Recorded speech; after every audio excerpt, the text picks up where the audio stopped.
జగన్మోహన్ రెడ్డి జలదీక్షకి కూర్చోబోతున్నారు ఇవాళ కర్నూలులో 3 రోజుల పాటు. శ్రీనివాస్ గారు, సరే ప్రాజెక్టులకు సంబంధించి మనం మాట్లాడుకున్నా, మళ్ళీ రేపటి నుంచి అదే చర్చ వస్తుంది. అయితే జలదీక్ష ఎంతవరకు దీని ప్రభావం ఉంటుంది? తెలంగాణ ప్రాజెక్టుకు సంబంధించి అక్రమంగా కడుతున్నారు, దానివల్ల ఏపీ రైతులు నష్టపోతారు, ప్రభుత్వ నిర్లక్ష్యానికి సంబంధించి మేము దీక్ష చేస్తున్నాం నిరసనగా. గత ప్రభుత్వాలు చాలా కాలం నుంచి నిర్లక్ష్యపూరిత వైఖరి చేయటం వల్ల గత 20 సంవత్సరాల నుంచి పైన ప్రాజెక్టులు పెట్టుకున్నారు. తేటతెల్లం ఏదట తెలంగాణ ముఖ్యమంత్రి చెప్పారు, ఆంధ్ర ముఖ్యమంత్రి చెప్పారు. ఎన్ని 450 ప్రాజెక్టులు పైన కట్టుకున్నారు. మహారాష్ట్రలో కానీ లేదా కర్ణాటకలో కానీ చాలా స్పష్టంగా కూడా చూపించారు. మన గూగుల్లోకి వెళ్ళినాక తెలుస్తూ ఉంటుంది. అది మొదటి దెబ్బ తగిలింది. కేసీఆర్ గారు ఎప్పుడైతే ఆల్మట్టి ఎత్తిపెంచమన్నారో, తర్వాత మిగతా నిర్లిప్తంగా గ్రహించారు, వాళ్ళు పెంచారు. 1700 ఫీట్లు 524.3 మీటర్లు తీసుకొచ్చారు. ఇబ్బందికరమైన పరిస్థితులు పై రాష్ట్రం.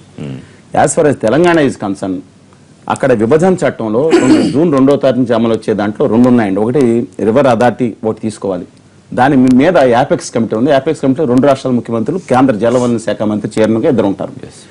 ఇవాళ వరకు ఈ ప్రాజెక్టుల విషయంలో పాత ప్రాజెక్టులు రీడిజైనింగ్ చేశామని చెప్పి, అంటే 25 టీఎంసీలు ఉండే ప్రాజెక్ట్ని 160 టీఎంసీలు నిలవకి తీసుకెళ్లామని చెప్పినప్పుడు తప్పనిసరిగా రీడిజైనింగ్ చేసినప్పుడు అథారిటీకి ఇవ్వాలి. తెలంగాణ ప్రాంత ప్రజల హక్కులు ఆకాంక్షలు కాపాడబడాల్సింది. అప్పులు ఆకాంక్షలు కాపాడబడాల్సింది. భయం ఏంటంటే వాళ్ళ రాయలసీమ కండి అక్కడ ఉండే హంద్రీనేవా కానీ మిగతా కానీ కింద చోట్ల 817 ఫీట్లు పెడితే 854 అక్కడ ఉండాల్సి వస్తుంది. కొన్నిసార్లు 840 మత్తడి, అంటే అక్కడ పోతేటిపై రెగ్యులేటర్ 840 దాటితే కానీ నీళ్లు రావు. అలాగే ఫ్యూచర్ లో డిలేడ్ క్రాప్ ఏదైతే నాగార్జున సాగర్కి వస్తుందో లెఫ్ట్ సైడ్ కూడా దీనివల్ల ప్రాబ్లం ఏంటంటే నల్గొండ, ఖమ్మం జిల్లాకి, అలాగే ప్రకాశం, గుంటూరు జిల్లాలకు కూడా ఆ విధంగా కూడా ఇబ్బంది జరిగే లక్షణాలు ఉన్నాయి. అందువల్ల ఆయన దీక్షను మేమేం చేస్తామంటే స్వాగతిస్తున్నాం మొదట. కాకపోతే అది కేంద్ర ప్రభుత్వం. రెండో విషయం ఏంటంటే కేంద్ర ప్రభుత్వం దృష్టిలోనండి ఇంతకుముందు నాగార్జున సాగర్ ప్రాజెక్ట్ ఏదైతే ఉందో ఆ ప్రాజెక్ట్ ని తెలంగాణ ప్రభుత్వ అధీనంలో పెట్టారు. అది టెంపరీగా కేంద్రానికి ఇవ్వాలని చెప్పి ఆంధ్రప్రదేశ్ రాష్ట్ర ప్రభుత్వం ఇచ్చింది. కేంద్రం ఇంతవరకు తీసుకోలేదు. అది భారతీయ జనతా పార్టీ సవాలని చెప్పాలి. శ్రీశైలం ప్రాజెక్ట్ టెక్నికల్ గా ఆంధ్రప్రదేశ్ ప్రభుత్వం కంట్రోల్ చేయమన్నా లెఫ్ట్ సైడ్ ఏదండి మన ఎలక్ట్రిసిటీ తీసుకెళ్లి మళ్ళీ తెలంగాణకి ఇచ్చారు. నా నీళ్ళు నేను లెఫ్ట్ సైడ్ ఉంది కాబట్టి నేను వాడుకుంటానంటున్నారు. దీని ఇంతవరకు దీనివల్ల ఇరు రాష్ట్రాల పోలీసులు అక్కడ నాగార్జున సాగర్ కలపడే పరిస్థితి నేను అసలు కళ్ళలో ఊహించలేదు. తెలుగు ఇవ్వాలన్నా ఒక పని చేయాలి. ఫస్ట్ కేంద్ర ప్రభుత్వం తక్షణమే తీసుకోవాలి. తక్షణ చర్యలు తీసుకోవాల్సిందే. ఏది ఒకటి తెలంగాణ ప్రభుత్వాన్ని స్కీమ్ లైన్ చేయమని మేము వ్యతిరేకించట్లా.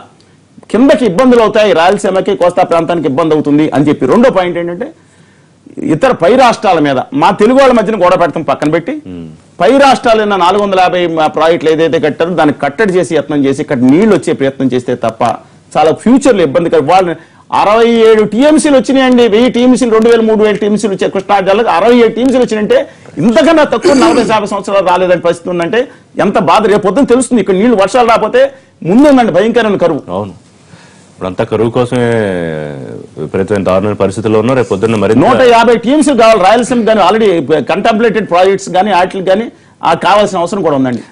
విజయ్ కుమార్ గారు, ప్రభుత్వం సాగు రంగం మీద చేస్తున్న నిర్లక్ష్యానికి, లేకపోతే ఎగువనున్న రాష్ట్రం కట్టేస్తూ ఉన్నా మాట్లాడకుండా ప్రశ్నించకపోవడం రైతుల బతుకులు బుగ్గిపాలవుతాయి. సరే మేమన్నా ఒక ముందుకు వెళ్ళి ఒక ప్రయత్నం చేస్తున్నాం, వాళ్ళు దీక్ష కూర్చోబోతున్నారు జగన్మోహన్ రెడ్డి గారు. ఇప్పుడు ఈ తెలంగాణ ప్రాజెక్టుల గురించి ఇరిగేషన్ శాఖ మంత్రి ఉమా మాట్లాడిన సార్లు నాకు తెలిసి ఎవరు మాట్లాడలేదు. ఆయన ఇప్పుడు ఎన్నిసార్లు ఢిల్లీ పోయి ఆయన ప్రతి ప్రాజెక్ట్ దగ్గరికి పోతున్నారు, ప్రతి ప్రాజెక్ట్ చూస్తున్నారు, ప్రతి ప్రాజెక్ట్ గురించి మాట్లాడుతున్నారు. ప్రతి దానికి అంటే ఇప్పుడు కృష్ణా వాటర్ బోర్డు ఉంది, గోదావరి వాటర్ బోర్డు ఉంది, ఆయన చెప్పేట్టు అపెక్స్ కమిటీ ఉంది, దాని సెంట్రల్ వాటర్ కమిషన్ ఉంది. వీటిని పట్టించుకోకుండా అన్నట్టు 25 టీఎంసీల నుంచి 150-170 టీఎంసీల వరకు రకరకాల డిజైన్లు 3-4 కన్సల్టెన్సీలు మార్చుకుంటూ ఏదో చేసుకుంటున్నారు. దీనికి ఏదేనికి 2 రాష్ట్రాలు విభజించబడిన తర్వాత 2 బోర్డులు ఏర్పాటు చేసిన తర్వాత కనీసం బోర్డు కన్నా ఇంటిమేషన్ ఇవ్వాలి కదా, బోర్డు యాక్సెప్టెన్స్ కావాలి కదా. ఆ బోర్డు ఒకరు కాదంటే అపెక్స్ కమిటీ పోవాలి, అక్కడి నుంచి దాని సెంట్రల్ వాటర్ కమిషన్ పోవాలి. ఇవేమీ లేకుండా నా పాటికి నేను చేసుకుంటాను అంటే I think centre has to intervene. ఇప్పుడు 2 రాష్ట్రాలు విభజించబడిన తర్వాత చిన్న ఇట్లాంటి వస్తూనే ఉంటాయి. వాళ్ళ ప్రైవేట్స్ వాళ్ళకు ఉంటాయి, తప్పు వేరే విషయం, మన ప్రైవేట్స్ మనకు ఉంటాయి. సో సెంటర్ అనేది ఒక ఫెడరల్ స్ట్రక్చర్లో ఒక దీంట్లో 2 రాష్ట్రాలు ఉన్నప్పుడు సెంటర్ అనేది ఒక అప్పుడెప్పుడు ఎన్టీఆర్ చెప్పి పెద్దన పాత్ర అని ఆయన విమర్శించారు. కరెక్ట్, కనీసం పెద్దన పాత్ర పోషించాలి కదా. ప్రాజెక్టులు అట్లా పెట్టండి, సాగు రంగంపై ఏపీ ప్రభుత్వం నిర్లక్ష్యం వహిస్తుందని వైసీపీ చెప్తాను. సరే, ఇంకా మన జగన్మోహన్ రెడ్డి గారి విషయానికి వస్తే ఏ విధమైన నిర్లక్ష్యం ఎవరైనా చెప్పండి. వాళ్ళు డిజైన్ దగ్గర నుంచి మేము వాళ్ళు దాని తెలంగాణ ప్రభుత్వం డిజైన్ స్టార్ట్ చేసినప్పటి నుంచి మేము అంటే ఇప్పుడు నిర్లక్ష్యం లేదు అని మేము మమ్మల్ని నిరూపించుకోవాలి. ఏం చేయాలి? 4 ధర్నాలు లేకపోతే బంధువులు చేస్తేనే మేము దాని మీద స్పందించినట్టు వీళ్ళందరికంటే ముందు ఆయన ఇప్పుడు దీక్ష కూర్చున్నారు. వీళ్ళందరికంటే ముందు దాన్ని కృష్ణా వాటర్ బోర్డుకి రాసింది ఎవరు? దాని కృష్ణా వాటర్ బోర్డు దగ్గర మాట్లాడింది ఎవరు? ఆమె ఉమాభారతి దగ్గరికి పోయి మా సాగునీటి శాఖ మంత్రి దాన్ని మాట్లాడి ఏం చేయాలి? ఇప్పుడు దీని గురించి ఇప్పుడు చంద్రబాబు చెప్పాం మేము ఐక్యరాజ్య సమితికి పోతే బహుశా మాకు నిజాయితీ ఉంది అనుకుంటే ఇంకేం చేయలేము. కృష్ణా వాటర్ బోర్డుకు రాసాము, దాని గోదావరి వాటర్ బోర్డుకు రాసాము, సెంట్రల్ వాటర్ కమిషన్కి రాసాము, ఉమాభారతి స్వయంగా వెళ్ళాము.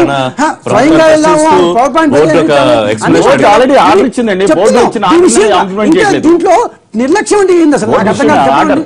గోవిందరెడ్డి గారు, దీక్షకు సంబంధించి ఎటువంటి ప్రయోజనం ఉంటుందని ఆశిస్తున్నారు? మరోవైపు ఒక విమర్శ కూడా వస్తుంది, కర్నూలులో పెట్టడానికి సంబంధించి పార్టీని బలోపేతం చేసే ఆలోచన కూడా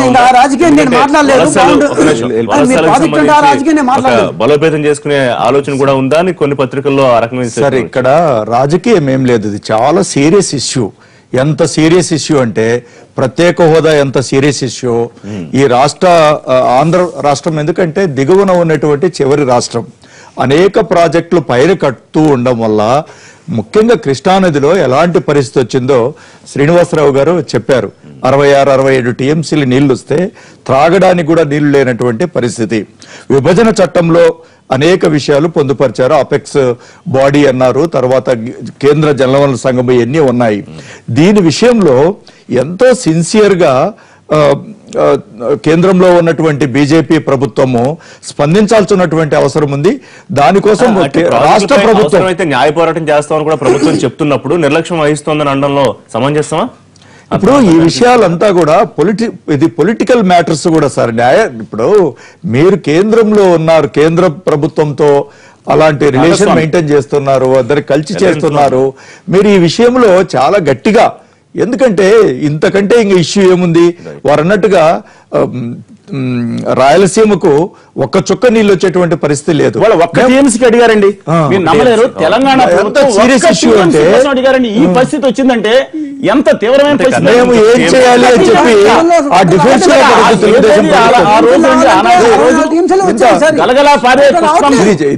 issue is very serious sir. ఇప్పుడు మేము శ్రీనివాస్ గారు, మరి కేంద్రం ఇంటర్వ్యూ అవ్వాల్సిన పరిస్థితి వచ్చేలాగే కనిపిస్తోంది, సమాధానం చెప్పాల్సిన అవసరం కూడా ఉంది. కంక్లూడ్ చేయండి అది చెప్తూ. సార్ తప్పకుండా సార్, ఇప్పుడు ఏదైనా కానీ ఇప్పుడు రాష్ట్ర ప్రభుత్వం గనక ఈ యొక్క ఇబ్బందుల మీద కానీ ఈ యొక్క ఆక్రమణలు గనక తప్పకుండా గనక రాష్ట్ర ప్రభుత్వం ఇప్పుడు ఆల్రెడీ మోడీ గారి దగ్గరికి వెళ్తారు, అదేవిధంగా ఉమాభారతి గారి దగ్గరికి వెళ్ళి చెప్తే, ఎందుకంటే 2 రాష్ట్రాల మధ్య ఎప్పుడైనా ఇబ్బంది వచ్చినప్పుడు కేంద్రం ఇంటర్ఫేర్ అవుతుంది సార్. ప్రతిదానికి జనరల్ గా కేంద్రం అనేది ఏంటంటే రాష్ట్రాల మధ్యలో బాగా ఇబ్బంది ఉన్నప్పుడు కానీ లేదా ఒక రాష్ట్ర ముఖ్యమంత్రి దీని యొక్క ఇబ్బందులు తెలియపరిస్తే తప్పకుండా ఇంటర్ఫేర్ అవుతుందండి. ఏది కూడా సహించే పని ఉండదు సార్. అండ్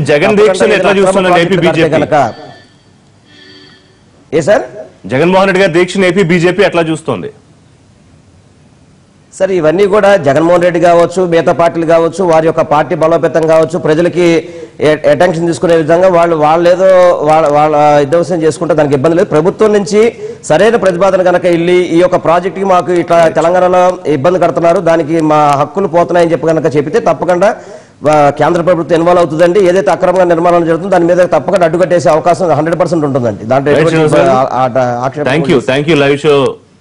లైవ్ లోకి అందుబాటులోకి వచ్చినందుకు థ్యాంక్ యూ వెరీ మచ్ అండి. మీ అందరికి లైవ్ షోలో పార్టిసిపేట్ చేసినందుకు. ఇదే వాళ్ళ లైవ్ షో. మరి లైవ్ అండ్ పొలిటికల్ అప్డేట్స్ కోసం చూస్తూనే ఉండండి ఎన్టీవీ.